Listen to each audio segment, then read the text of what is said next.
What are you a visionary artist or are you a psychedelic artist? I wanted to be an artist, but I didn't even know a successful artist in my life. What was the expression that put you on the map? Was it your murals? Was it the skateboard stuff? Like, I hope they don't become like boxes that like limit me, but platforms where I can shine, and I like to create bridges between them. Be like, hey, skateboarders, come and check out this spiritual art.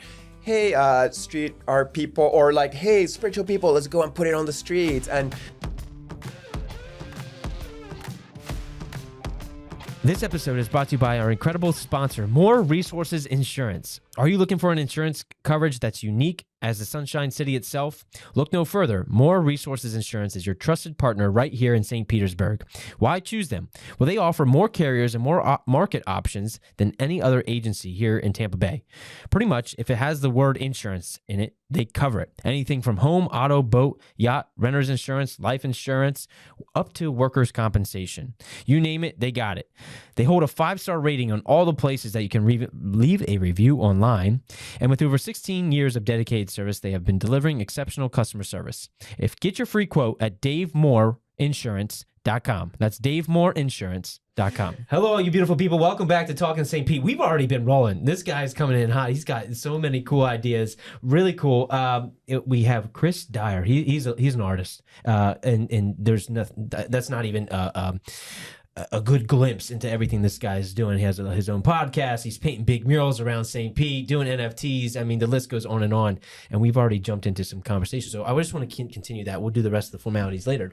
You were just sharing about how you believe that the world is going to become one, and it's enlightened and it's beautiful, and how grateful you are in life. But that we're going through this darkness right now. well, yeah, I feel like humanity is in its teenager stage as a general human culture. Mm-hmm. And right now we're like kids fighting over cake, you know, if I could make a metaphor. It's just so, like, not that I'm like this enlightened, like super awakened, woke dude that like is perfect, because I am also a kid and I make my mistakes. Like, I am human. I got my goods, I got my bads. We have our humanity has its goods and its bads. But right now it's almost like the bad has to be put on the table and like rubbed in our faces so hard to the point where like, oh shit, like we shouldn't really be doing this to each other because it feels bad, and why should I be doing that to a fellow human being? But it hurts, you know, like the level of suffering that we're doing to each other is so high. And to me, I understand why we're doing this, because you get hurt, you want to hurt back. Kid shit, once again, teenager shit. It takes like a very like evolved human being to be hurt and turn the other cheek and be like, you know what? Like, you are me, I'm you. Mm-hmm. I'm just gonna kind of like let you resolve that. Mm-hmm. It's complicated, and I don't even want to get into politics because like I'm not smart enough to like give humanity like, hey, here's the answer, here's the it's solution, a big philosophical thing, right? It goes way back in time. Philosophers have been talking about this for thousands and thousands of years. Mm-hmm. And what comes to me is you're saying that, right? We have the light and we have the darkness. We have the good and the bad. And I wonder, and just from a perspective, and I know we're diving deep right in here, Chris. I knew this was going to be a fun conversation. You can't have good without the bad. Mm-hmm. There always has to be that balance. So do you feel like we're out of balance? I believe that good and bad do have to exist. I'm not disrespecting bad or negativity or pain and sadness and suffering. These are all human emotions and experiences that are very valuable, and I'm grateful for them because they help us grow and evolve into a higher version of ourselves. But yes, as you said, there's imbalance. Right now, there's just like so much bad. Yeah. And being good is almost like illogical. Like, what? You believe in peace? Oh no, that doesn't make any sense. We can't even give like that thought a chance or even believe that that's a possibility for humanity, because that's just not gonna work. It's only when we kill the bad people that we will be liberated to all be good, without realizing that we're all the bad people. We're all the good people too. It's all inside our own hearts, and it's like a personal journey to try to heal that. And we should be there for each other, to hold space and be like, hey, like, I'll be there for you to help you, you know, cleanse out the imbalance of negativity in your own heart, while you hold space for me while I cleanse out the negativity in my heart. And if it gets to a balance where like, you know, I don't want to fucking kill you for being different. I think we can at least live together in peace and harmony, which is what I would like to see for humanity. And I believe that can happen to humanity. I do too. I do too. And you've definitely had a journey in your own life to come to this, you know, to think that this whole conversation started because I said, well, what's on your mind, right? And this is a big topic, you know, and as you said, you know, you're grateful for so many things, and it allows all of the good things that are happening in your life of being an awesome artist, having living in a great spot, having a great girlfriend, new kid, and all the fun things that you were talking about, and to have this space to think on these things, because there's some people that don't have, they're so caught up in the mundane of their own lives they can't even think on a grander scale. So how did you get to this spot in your life to where you said, you know, I'm happy? Yeah. So let's a little bit about your journey. I'm not just happy. Like I also got my sad days. I also got a crazy mind that I try to deal with. I got my insecurities that pop up every now and then. And actually, when the world's suffering, it's almost like the vibration of the suffering and the fear and the insecurity, like tickle my own insecurities, fear, sadness, and it brings it up to float. And I'm like, oh shit, you're still there. Like, okay, how can I tend you human wound? Like, you know, okay, yes, I remember that time as a kid when that bad thing happened. Like, how can I be like, hey, I honor this wound and it's helped me be more compassionate to other people with wounds? Like, how can I turn that into medicine as opposed to be like angry against whoever hurt me and then hurt back? Yeah, right. But how do we get to happiness? How do we get here? How do you sit here today to where you just did a 100-foot, 50-foot high big mural for Shine on St. Pete? You know, you're traveling around. You got artwork all around the world. You're well known online. You're friends with Alex Gray, which anyone who knows in the visionary psychedelic art space. What are you? Are you a visionary artist or are you a psychedelic artist? All of it. Yeah. Street artist, muralist, skateboard artist too. Yeah. Like, I hope they don't become like boxes that like limit me, but platforms where I can shine, and I like to create bridges between them. You're like, hey, skateboarders, come and check out this spiritual art. Hey, street art people, or like, hey, spiritual people, let's go and put it on the streets and become oneness, you know? Yeah, absolutely. But as for happiness, I've done some work. I started as a angry, violent, more negative person growing up in Peru, and that was a very harsh reality to grow up in the 90s. Real terrorism with bombs going off all over town and all boys school, and everybody's just fighting and being macho, and you kind of gotta like build this super armor. And then I was in a street gang, which was like cheering for your soccer team, and you go out and you fight with the fans of the other soccer team, and you throw rocks at each other, and you end up in jail, and you know, etc. A bunch of shenanigans, and then you hit a wall and you're like, whoa, like, do I want to kill a person over what soccer team they like? Like, that's so stupid. But it's the same thing as like, do I want to kill another person because of their race or their country or the name of the god or whatever? Like, these are all like very superficial reasons. Well, there shouldn't be any reason to want to kill a person. You're right. But I get what you're saying. It's the same. It comes from the same spot. Yeah. Same place within. Right. Yeah. So I had to like resolve that in my early 20s. And from then on, it was a process of dropping my armors, which I'm still in that process. I'm still like, you know, kind of like there's moments of oversensitivity. As an artist, I'm very sensitive. So you put on like, you know, jackets, armors, protection, and that's good too. But you don't want to do it so much that your heart's not open. I want to have an open heart. I want to be like, hey, here I am. And I love myself enough to just be whatever the fuck I am without caring so much for the judgment of others, because there'll always be judgment for others, especially when you're better well known. Like, people throw rocks at you for being positive. Like, I go out there and be like, hey, I'm just a happy-go-lucky cartoon character of a human being, and that's me, I'm sorry, and people will hate on that. And I was like, well, I'm just wishing you the best here. That's their own insecurities coming out because you're shining on where they're lacking. Yeah. And so through this journey, when you were young and going through the gang stuff, did you have an interest in art then?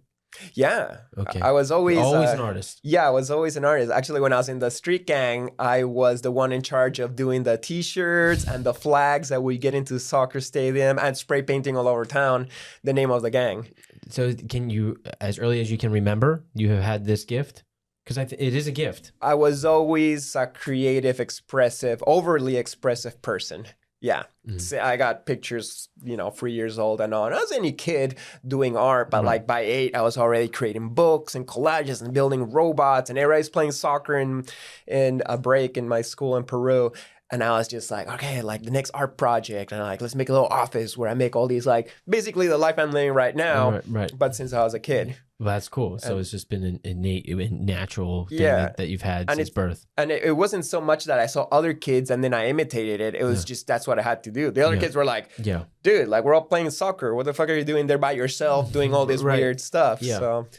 Okay. So then Peru, you ended up in Canada. Mm-hmm. What spawned that? Well, my mom's Canadian, my dad's Peruvian, and education in Canada is cheaper than Peru because Peru's privatized. Canadian is kind of like socialist kind of country, so it's cheaper to go to school there. So I went to college for 8 years or something.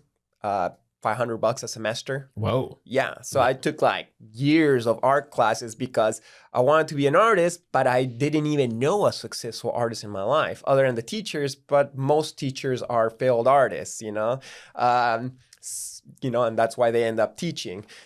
So it took me many years to maybe like get good enough and then find a way of how to make money from my art.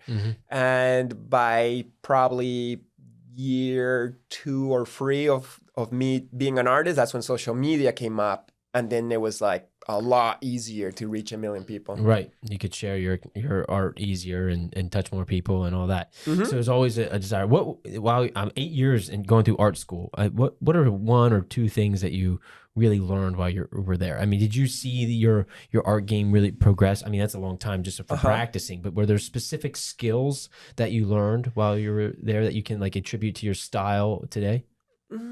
Well, art school just allowed me the chance to try like a lot of mediums. Like, okay, today's like drawing class with charcoal. Next day, like, okay, drawing project. Oh, clay project. Oh, let's make something out of junk project. Let's make an illustration, because I did fine art, visual arts, and illustration and design, which is more commercial. So I tried many things, and it gave me a lot of skills that later on I used in my career, because I'm not just like a fine artist that I do a painting and I do a show. Like I've also been like artistic directors for skateboard brands, and I got computer skills and, I like videos. I'm a ball of energy that just needs to express in so many ways. And I found different ways to do it, and school gave me the skills. But I think the most important thing about school was the chance to be in an environment with fellow young human beings, all figuring each other out. And in that stage, when I arrived to college, I was like, confused, depressed Peruvian boy that just needed friends. Then I had my drunken bastard period, a couple years of just drinking myself into stupidity and self-destruction.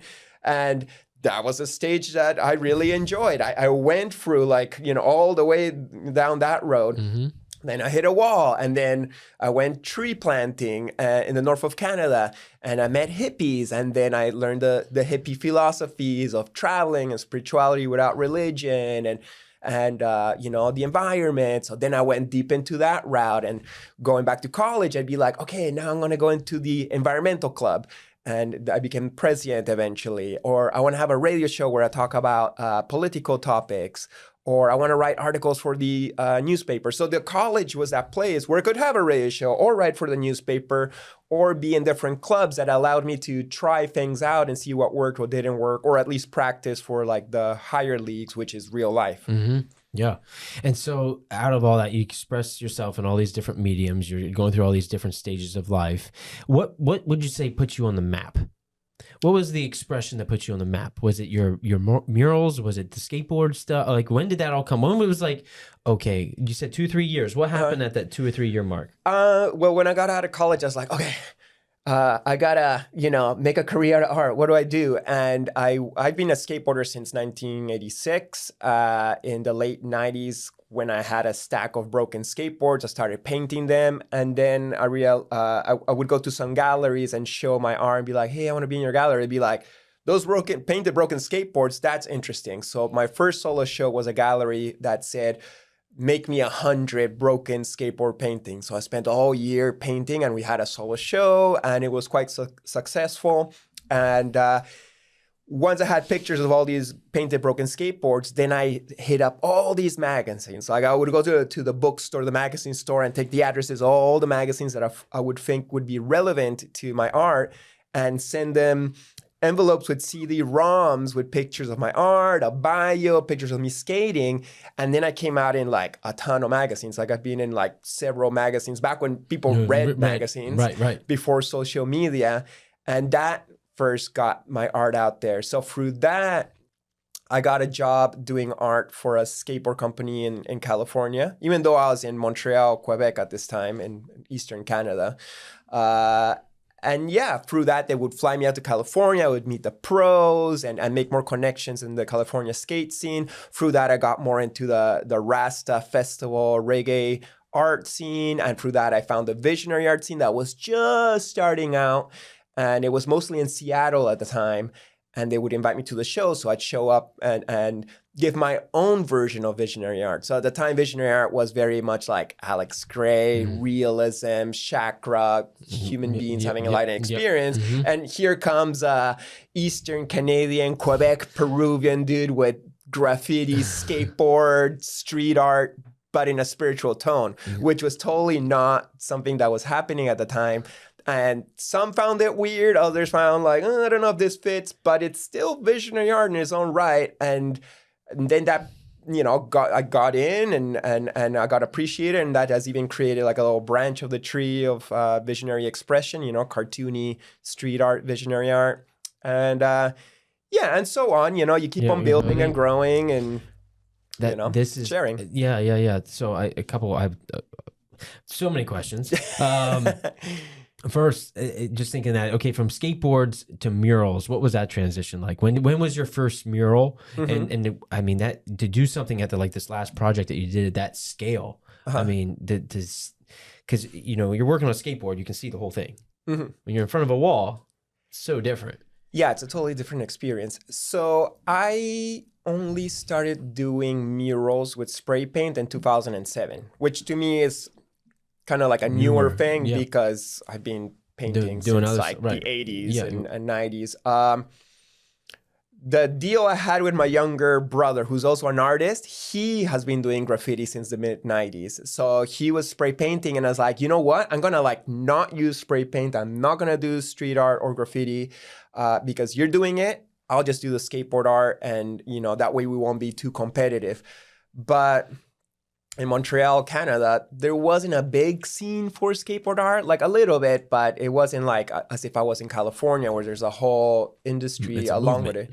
Right. But street art is a worldwide art movement that was booming more and more. This is right about the time of Exit Through the Gift Shop, Banksy's movie. So that was becoming more and more popular. Not that I got into it for popularity. It was just like a lot of people were doing it. And I wanted to play. Yeah. So then when my brother was my roommate at the time in Montreal, we would paint the back of the wall of the apartment I was renting, and I started getting into it. And now it's been I am bad with mathematics, like 15 years or something. Yeah, about 15. And my biggest mural was done a couple of weeks ago here in St. Pete. It's 100-foot wide, 30-foot tall. Took me 7 days. I'm super stoked and grateful. No, I haven't seen it in person, but I was watching it happen on your social, and it's so cool. Yeah, thank you. So cool. But now this comes to my bigger question, and I love talking to creatives because I like to know the process. Like where, in any of your art, but what's your visionary process? Where does this come from? Do you wake up? Do you have a dream? Is it thinking and being purposeful? Is it through, what's your journey of coming up with, okay, for this project example, here's a 100-foot wall. What are you going to put on it? Yeah, I didn't know. And till they gave me the address of where the wall was. And I went and it almost just kind of it's like, oh, you got to do this. It's like, okay, cool. And then I'd say something or someone tells me, maybe it's me. Or maybe it's just oh yeah, you got to do a spaceship. It's like, that's a spaceship right there. It's like, okay, cool. Well, what does a spaceship look like? And then I got to start drawing, and then I'll take a picture with my iPad and clean it up and make some changes, move things around. And then once I have like the proper drawing, the way we went about with this one, at least, we projected it at night onto the wall and then traced it. And then from then on, it was just like coloring and textures and etc. Okay, so did that vision of the spaceship, did that come to you when you saw the wall? Did you go back and have to think on it, or was it like immediate? There's a wall, I'm going to put a spaceship on it. Yeah, that's just what came. I don't really try to make logic about it. Yeah. I don't know where it comes from. But is that process similar for all your other art pieces? You see a broken skateboard and you're like, I'm going to put up on it. Sometimes yes, sometimes I got an idea and it's like, oh, that would work great for a skateboard. Or for example, right now I'm finishing my second art book and I want to do one final piece to say this is the conclusion of this last 15 years of my life, which has been a crazy chapter. So what painting can do that, you know, and one painting be like, ta-da, both in style and magnitude, but also ending the story that I've been telling. And I think I was just counting cans in my back porch, and I was looking at the canvas that I bought for it. It's like, what do I do? And I got different ideas. And then it's just like, oh, you got to do this thing, this concept. And I was like, oh yeah, I think that could work. And that certainly is a good topic. So then I started sketching, and then I started like putting together pictures and making the composition. And then it's like, okay, yeah, no, this works great. And I started painting it this week, and it'll probably take me a couple months. And then I will finish my book and send it to a publisher. And by next year, probably summer, I'll have a nice book to spread around. Yeah, how cool. Can't wait to get a copy. Yeah, thank you. Your creative expression. And how has plant medicine affected any of your art? Well, my art is an expression of how am I feeling or where I'm at in the moment.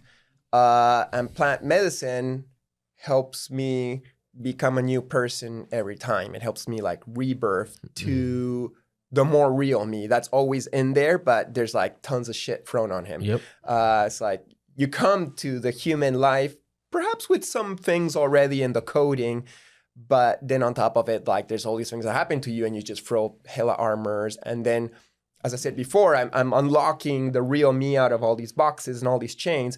Well, when you go into the ayahuasca space, you're like kind of like just naked as the soul that you are. And it's like it shows you like, this is who you really are. All that other shit, that's like things you've added on. And you don't have to carry that stuff, man. You know, how about we just drop this little chain this time, you know, just this little one. Like we can't just break all your chains and all your boxes in one go. That's a long process. We don't want to break your mind. But basically, I'm just trying to like flower into the me that is more connected to my higher self, which is love, which is God, which is oneness, which is all of us truly inside. I knew right away when you talked about dropping armor that it was ayahuasca. Because so many people share that same experience of having that. I've never done it, but I had a buddy who through a PTSD military thing had done it and shared the same thing of seeing himself with armor and it falling off. And so right when I'm like, how crazy is that and I know that's many accounts of different stories, but have a similar experience of that plant medicine having that same effect of pulling that down and really removing the ego and really showing the pureness of ourselves. It's a beautiful process. I've done ceremony with veterans, and I feel bad for them because they're just like, you know, like my friend got killed. I got, you know, abused. Like they got like hella armors. They're like got almost like concrete on them, and I is just like chipping away, and they're like going through it. I'm a sensitive being, and I got my wounds and I got my boxes, but you know, I believe they're probably less rigid than somebody who's gone to another country to murder people and seen too much. So like props to those people who go there and it's like, you know what? I want to carry this thing, you know, like I should be free. I should be liberated, or at least I shouldn't suffer for something that wasn't my fault. Or maybe if you did do mistakes and do bad things, that's not you anymore. That's in the past. And you can reinvent yourself every single day and just be the you of right now. And that can be good and God and everything. So yeah, I is just such a great reset antivirus technology. It's so cool. It's like so intelligent. It goes in there. It just looks. It's like, I like how you describe it as an intelligence. Yeah, that's neat. Yeah, it knows so much. It's like you're just like on the surgery table with a bunch of aliens being like, okay, let's look at the energy of this human. Oh shit, it's got a little pocket of negativity there. Okay, how do we surgically remove it? Meanwhile, it's working on your mind because that energy is connected to things that happen in your mind. And sometimes that energy is like, no, I live in here. I got my own consciousness. I got my own personality. I feed off this motherfucker. This guy's man. You can't get me out of here. I'm really in there. So meanwhile, in your mind's like, I can't let go of this trauma. That identifies me. How could I ever be free of this fear? You know, how could I? So it's all connected. And sometimes it's gotta like electrocute you. It's like, get out there, motherfucker. So you're being all like electrocuted, like, and then like explosive puking, and a little bit of it comes out. And then you're like, feel the peace. And then you feel yourself as like, oh, wow, like I am peace. I am love. I am this like chillness and one, like this is my true being without all those add-ons. And I like it and I want more of this. But the work continues, you know, that nothing gets done in one continuous journey. Yeah. How beautiful. That's really unique. And I one day know I will experience it. I want to do it properly and go and you know, when it comes to that point in life. And from any visionary like psychedelics or anything like that, does that have an influence on your artwork?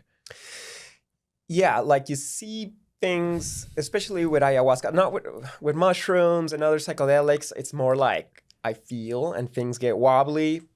But with DMT and ayahuasca, you see like a lot. The thing is, it's just constantly moving and plus you're like in a state of like, what the fuck am I and who am I? What am I doing? And you're not thinking like, oh yeah, I gotta take some mental images and do my next painting. Right. When I do that, the consciousness is like you're humaning again. You're trying to do homework. You're trying to like make a cool painting so your ego will be rewarded, or you know. So then I'm like, oh yeah, let go, surrender, don't hold on.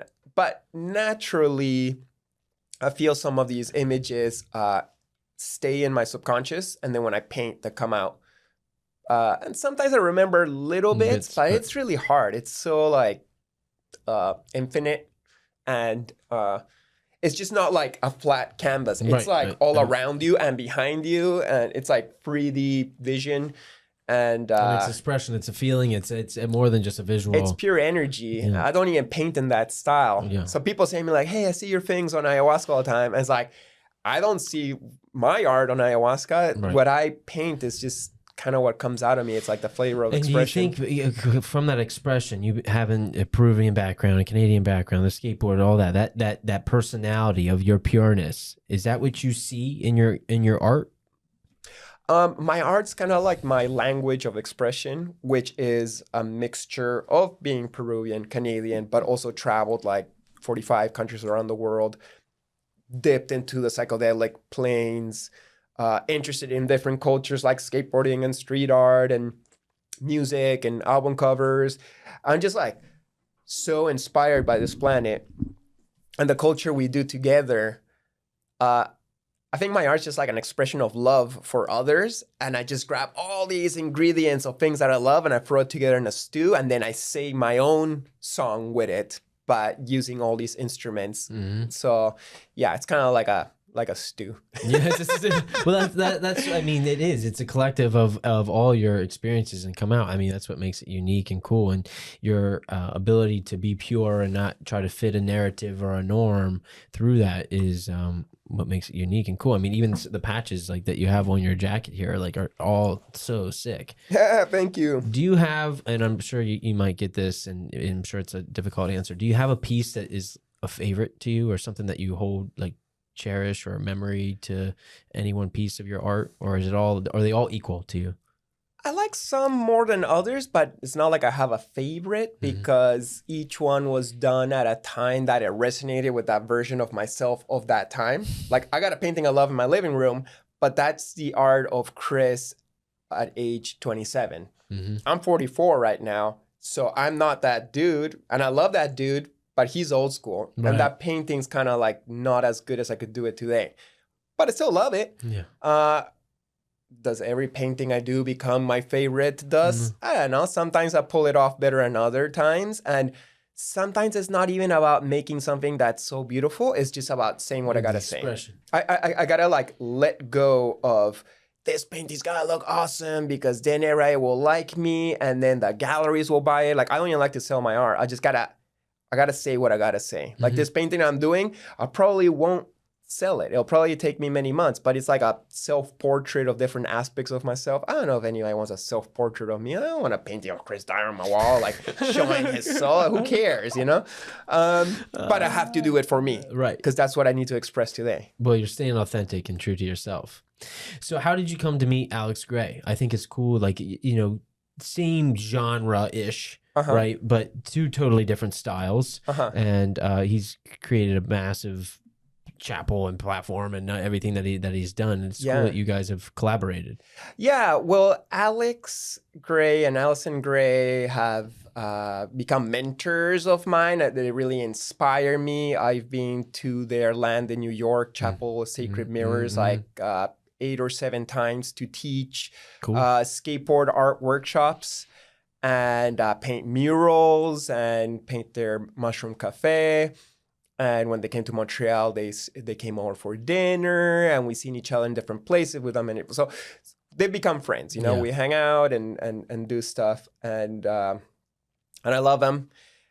They've become more and more popular with time. It's harder and harder to hang out with them because they're so busy, especially when they do an event. Like they just opened Entheon in New York in early June, and I got a painting in there, and I showed up to see them, but there's like 1,000 people who all want to talk to them at the same time. So I just kind of like just stay back and you know, I send them love at a distance and hope there's a time where I can come to Cosm where it's just like us, you know. I'm better on a one-on-one. But how do I meet them? Well, the first time I saw Alex Gray's art, 2004, I found his book, The Sacred Mirrors.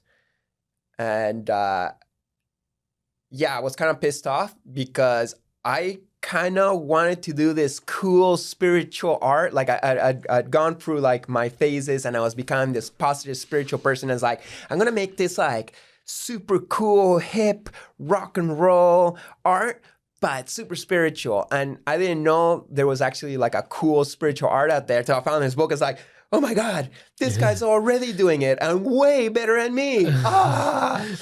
But then I was like, yeah, but he's him and I'm me. And that's subjective. I got my own way of doing it. So just keep on doing your thing. Just don't do the invisible body. Just go deeper into skateboards and street art and traveling. That's your own flavor anyways. I guess the first time I met him, I traveled to New York. He had his Cosm was in Manhattan at the time, and I presented myself. And he didn't remember me from that first encounter, but later the next year in 2008, I met him at Burning Man. I interviewed him for my documentary. Cool. The next year he came to Canada to do a show, so we connected again. Then I started getting into the scene and we did a show together in Hawaii, then another one in Australia. We ended up in the panel. Allison thought I was hilarious on the panel because I got my own personality, you know? Like, it's awesome. Like I'm spiritual, but I'm not super shanty, like telling, you know? I'm just kind of like, motherfucker, let's go for a block party. And, you know, that's God expressing itself. And she felt my vibe and she's like, you gotta come to Cosm, you gotta teach, you gotta, and I was like, okay, amazing. So then I started going to Cosm, and every time I go there, I spend like 10 days, and it's a better chance to like connect with them and be so inspired by what they do. Yeah, it's really cool. It's really cool. So through all this, to bring it back, we are on Talkin St. Pete, and man, this journey, I feel like you and I could sit forever. I just love listening to all your stories and your creative process, and the way your brain works is fascinating. How did you end up in St. Pete? Okay, so I was living in Montreal, Canada for 21 years, and I fucking love Montreal. Montreal for me is, you know, I don't want to put cities in competitions, but it's the best. It's like super culturally rich. It's French, but everybody speaks English. Architecture is beautiful, tons of murals, East Coast, it's an island in a river, spiritual energy, you know, that's friendly Canadian culture. I could go on and on. I owned my apartment by one of the nicest parks. I lived a great life. And then COVID hit. At the beginning, I got stuck in Peru. And then eventually I make it back home and everything's chill. But then once it started like getting all super rah about the injection, I was like, I'm going to sit this one out till I see if it works, if it has side effects, long-term repercussions. Like, I think it's not unreasonable or weird to just observe this new technology. Is that cool? No, it's not cool. Now you're a bad person. Now you're a racist, misogynistic, etc. All these negative attributes. And it's like, whoa. I'm a good person. I preach love. I pay hella taxes too. And Canada's 50%. Right. Like, I'm like a good person of your country, and now all of a sudden I'm a 10% outcast, bad person, and it was like the walls were just closing on me, and I was feeling very uncomfortable about the situation. My friends also felt very uncomfortable with the situation. It's almost like you had this like dirty secret that you hadn't gotten it, and if people knew, you were exposed as like one of the bad people, and I didn't like living that way. And it got to the point where Trudeau would get on the news and was, all right, if you didn't get it, you're not going to get on airplanes or buses or trains. You guys don't deserve nothing. You suck. And I was like, I'm done, like I'm not going to get stuck in this country. Like most of my work is in the United States anyways. I got a work visa. I'm just going to go to the States. So I have a clothing brand, and the house was located in Denver, Colorado at the time. And they had an extra room, so I moved there on the last day that I could enter the States as an unvaccinated foreigner. And I lived in the basement of the house for a whole year. I left all my things behind. I just packed all my things, left it in my apartment, rented it to my dealer, went to Denver, lived on 2 suitcases for a whole year till I figured out like, okay, like, am I going back? Am I moving here? What's going on with the world? And I just saw kind of get worse and worse with when the truckers came up and just like, hey, come on, government, let's talk this over. You're being too hard on your population. And they just crushed them and froze their bank accounts and, threw an army of cops at them as if they were doing something bad. They were peacefully protesting, made them look all like a bunch of racist, terrible people. Yeah. I was like, whoa, something weird's going on with Canada, the country that I love. And I don't feel comfortable going back. So I was like, okay, I got to live in the States now. I never really wanted to live in the States. I love the States. The States is cool. But I never really wanted to live here. But you guys do have a little bit more freedom than what my country has, at least currently. And I was like, okay, where should I live? Okay, all the top states are out because they're cold. And I already lived in Canada, and I'm done with having a cold winter. And I don't want darkness or cold. Forget about it. It's all the lower states. And I was looking into like, oh, how is it California? Oh, the fires and the taxes and the politics and the potential earthquake and etc. It's like, oh, Tennessee, oh yeah, cheaping up. Oh, Florida, oh, that feels sweet. Puerto Rico, that's cool, but then you're an island. And so in the end, it's like, you know what? Florida is the winner, but like Miami, too much for me, too much energy, like too crazy, too party, too maybe a little bit too superficial. St. Petersburg, on the other hand, seems like a nice middle. Like I'm like kind of like feeling it with energies, like intuition. And St. Petersburg's like, oh, it's enough of this warmth and it's got culture, and it's got a Salvador Dali museum, meaning that they care about psychedelic art to the point of getting it a museum. It's got a mural festival. It's progressive, but not too woke. It's like, it's right in the middle. So and I you really had liked been it. here before? I've been here 2015. I was just passing through and I was like, oh, that's a cool version of Florida. And then when I was looking for a place to stay, I got a couple cousins in Tampa, okay, Paulito and Talia. And I went to visit them for Christmas, since my parents live in Peru. I don't really have family to spend Christmas, so I went to spend Christmas with them. It's like, hey, show me the area, like, is it cool here? Like, so I checked out Tampa, checked out St. Pete. I was definitely more into St. Pete than Tampa. And it's like, yeah, I could live here. I don't know anybody, but let's do this. So I flew in the following September, looked for a house. That first day, found a beautiful house near Gulfport, put an offer, got it a month later, moved in. It's been a year, and I love it here. Love that. That's an awesome story of all the process of how you came up with St. Pete, and you described it beautifully of all that St. Pete has to offer with its art culture and still being a vibe and locals and community and the sunshine. People are just happier when they're in the sun. Yeah. No, it's got like the feel of a smaller town or city, like a beachy vibe, but it still has all the things of a big city.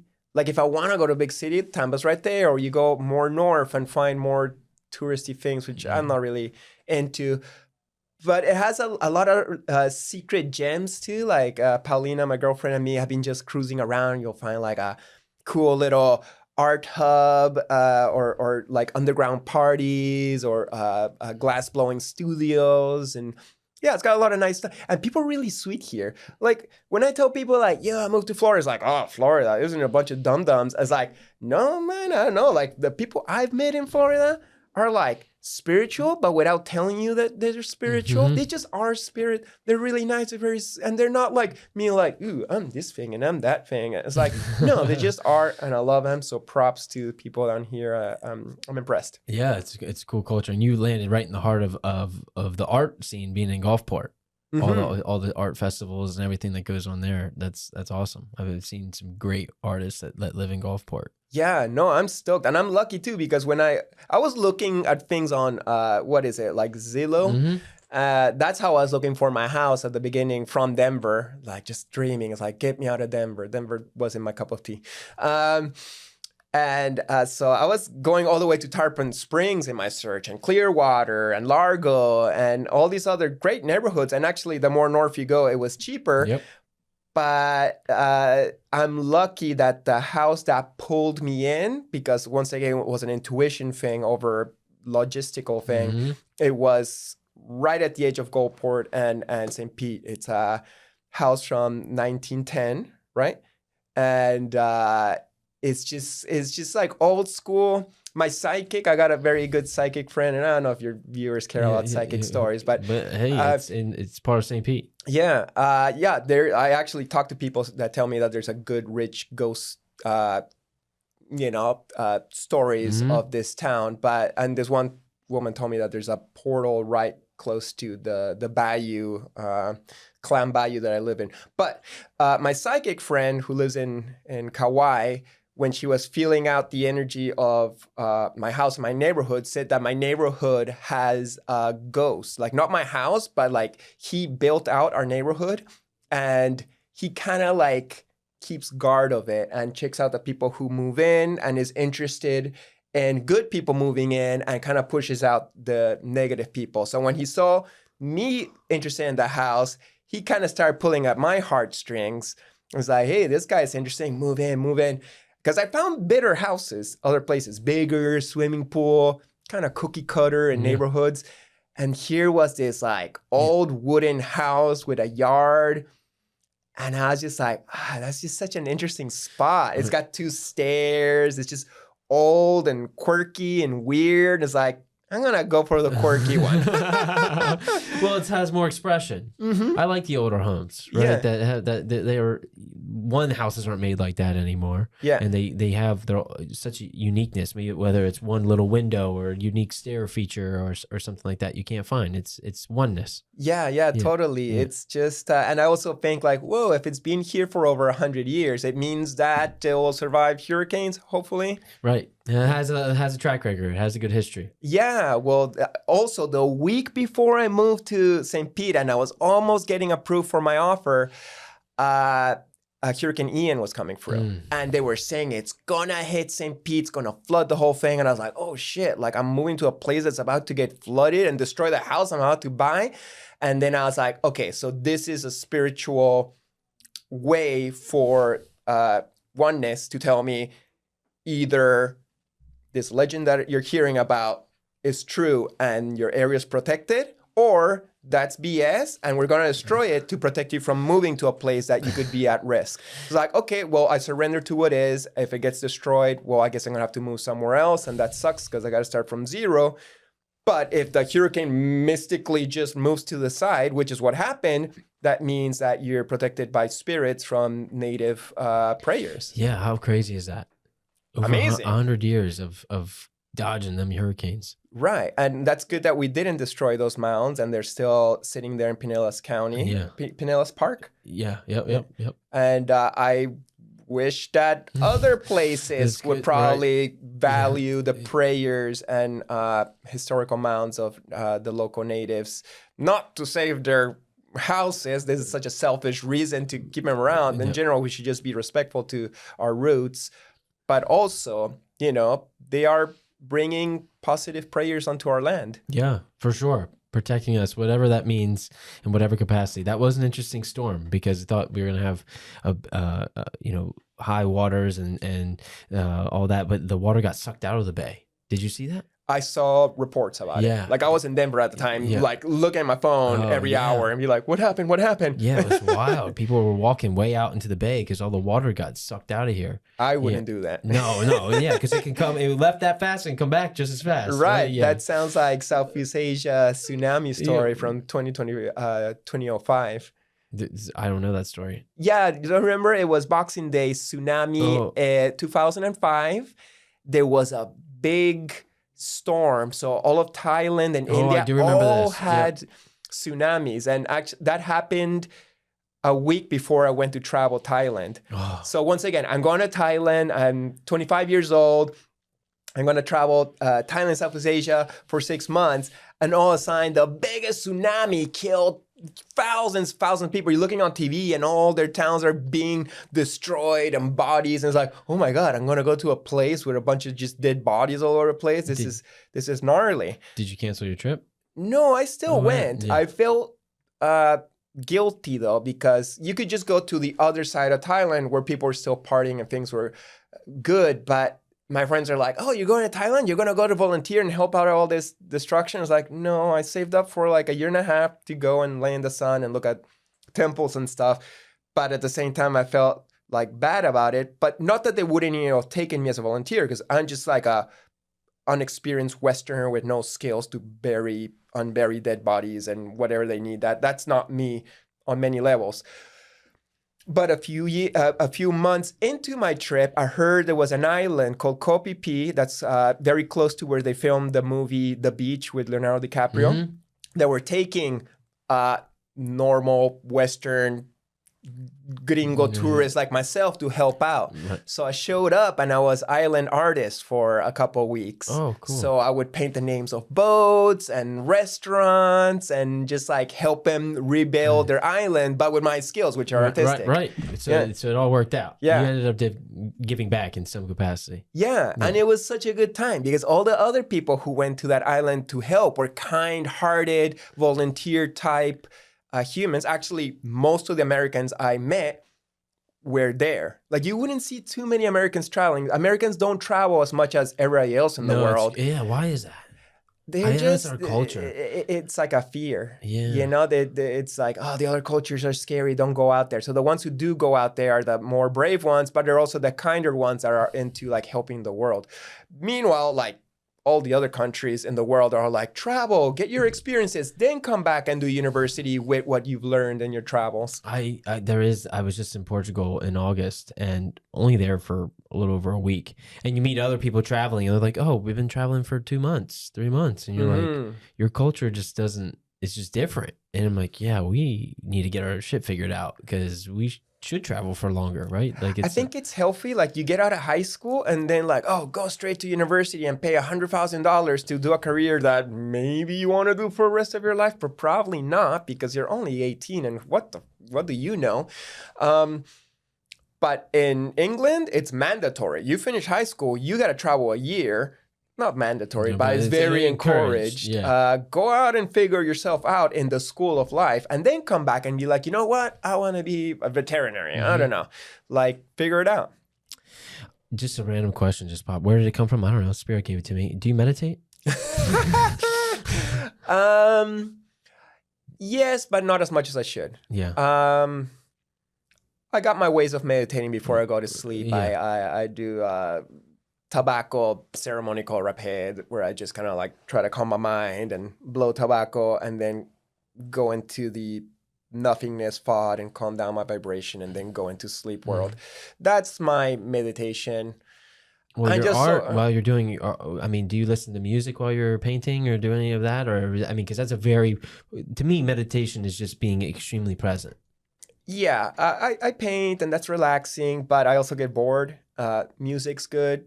A lot of YouTube and podcasts and just people talking, which can make my mind super busy, and maybe it's not the most peaceful thing. So I don't know if that's a meditation in itself, but yeah, just trying to not get too bored with painting purple all day. Right. But yeah, meditation is super healthy, and I really should stretch more. I should do more yoga. I should exercise more. We should do a lot of things. Well, you can't do it all. I gotta do my push-ups every day too. I'm mid 40s, you know. Like I gotta take care of myself. Make sure he's getting his push-ups in. Come on. Yeah. Let's go. Let's do it. Yeah.